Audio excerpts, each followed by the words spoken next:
Hey, welcome back. It's been a week or so since we last hung out with the Ellis family, and you've probably spent some time with your family. Some of that time has probably been awesome, and some of that time has probably been a little less than awesome. This series is to remind us what we've kind of known all along. There's no such thing as a perfect family. The Bible is full of messed up families, and we've been looking at Joseph's family as an example during this series. So far in this series, we've learned that your family doesn't determine your future. You do. We have learned some things about how you can choose to react to and treat your family, and how you trust and obey God along the way impacts how life will turn out for you. Whether you come from a super awesome family or one that is more tough, you play an important role in helping your family be the best it can be. This week in the Ellis home was a tough one. It's the week that progress reports get sent out, and Braden is stressed. Braden has a bunch of missing assignments and needs to make up a ton of work to have passing grades in all of his classes. He isn't sure how he's going to make up all these missing assignments in a week and comes up with an idea of how to finish them quicker. His conscience is saying it's not a good idea, but he ultimately decides to go for it. He decides it's the only way and texts a friend in each one of his classes who are also missing assignments. He asks if they want to each do half of the assignments and copy the other half from each other. They of course say yes and commit to the agreement. The next day, Braden opens his Bible app to read the verse of the day, and it's Proverbs 3, 5-6. Trust in the Lord with all your heart. Do not depend on your own understanding. Seek his will in all you do, and he will show you which path to take. Immediately, he wishes he hadn't read that verse. He was so convicted. He knows it's not God's will to cheat on these assignments. It would be so much easier to go through the plan and have A's and B's on his progress reports, but he decides to back out and come clean to his parents. He sits his parents down to tell them about where his grades are at before they even get the progress report. They were proud of him for doing the right thing and forgave him, but felt some consequences were appropriate. Especially since Jade thinks they don't really ever punish Braden. So they took away all technology and time with friends until all of his work is made up. Chances are you have been in Braden's shoes. Most times the wrong decision is the easier decision. Even though it's easier, it's even more important that you practice doing what's right even when you don't want to. Even though our families get a ton of stuff wrong, there is a ton of right stuff God wants us to practice. The harsh reality is this: your family getting stuff wrong doesn't let you off the hook to try to get stuff right. You are responsible to do your part to help your family function well. You are responsible to do the things in your life that God wants you to do, period. The Bible is full of all sorts of right kinds of things that God expects from us. God expects us to honor our parents, even though we don't want to. God expects us to be patient and kind and generous, even when we don't want to. God expects us to look for ways to make peace and diffuse conflict and anger, even though we don't want to. And simply put, God expects us to do what's right, even when we don't want to. In Joseph's life, he was constantly faced with opportunities to do the wrong thing. In one really big example, he had an opportunity to have an affair with a married woman. She was beautiful, powerful, and saying no to her advance cost him his freedom because she accused him of rape and had him thrown in prison. It would have been easy for Joseph to do the wrong thing. He could have made up all sorts of excuses for doing the wrong thing, like his family was a mess, they sold him into slavery, he deserved some fun in life, etc. But he did what was right. There's a little part in the verses from earlier that says, seek his will in all you do.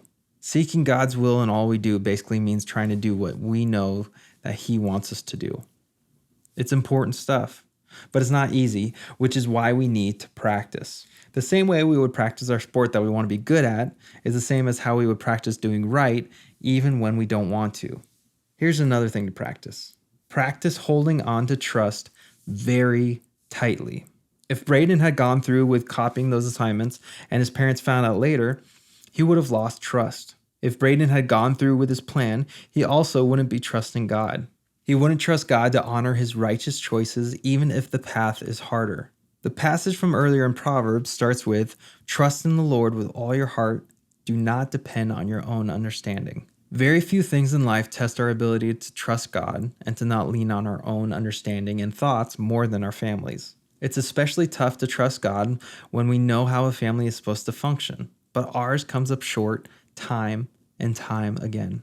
How do we trust God when our parents split up, or our dad loses his job, or we have to move? How do we trust God when we can't get along with our brother or sister, or we have an older sibling who is causing conflict all the time? How do we trust God when it seems like we never live up to our parents' expectations? How do we trust God when someone in our family is a source of pain or abuse? It's not easy. It would have been totally understandable for Joseph to quit trusting God in light of his circumstances, right? His brothers sold him into slavery and he's taken to a foreign land, but he trusts God. He ends up being purchased by a super powerful official, only to have that guy's wife accuse him of rape and have him thrown into prison. But Joseph trusted God.